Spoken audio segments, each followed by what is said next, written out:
Movie updates చూస్తే నటి నయనతార ఆమె భర్త దర్శకుడు విఘ్నేష్ శివన్పై ధనుష్ దావా వేశారు. పర్మిషన్ లేకుండా నానుం రౌడీ ధాన్ విజువల్స్ను Nayanthara beyond the fairy tale డాక్యుమెంటరీలో వాడుకున్నారని ఆయన నిర్మాణ సంస్థ తాజాగా మద్రాస్ హైకోర్టును ఆశ్రయించింది. ఈ మేరకు నయన్ దంపతులతో పాటు వారికి చెందిన రౌడీ పిక్చర్స్పై దావా వేసింది. ఈ పిటిషన్ను పరిశీలించిన ధర్మాసనం దీనిపై విచారణకు అంగీకరించింది.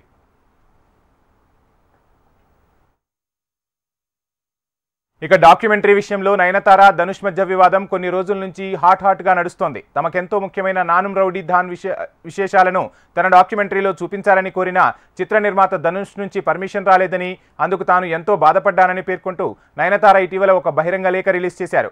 డాక్యుమెంటరీ ట్రైలర్లో 3 సెకండ్ల సీన్స్ ఉపయోగించినందుకు పరిహారంగా ఆయన 10 కోట్లు డిమాండ్ చేశారని తెలిపారు. ఈ సందర్భంగా ధనుష్ క్యారెక్టర్ను తప్పుపట్టారు. తనపై ఆయన ద్వేషం కనబరుస్తున్నారంటూ కీలక వ్యాఖ్యలు చేశారు. కాలీవుడ్లో ఈ వ్యాఖ్యలు తీవ్ర చర్చకు దారితీశాయి.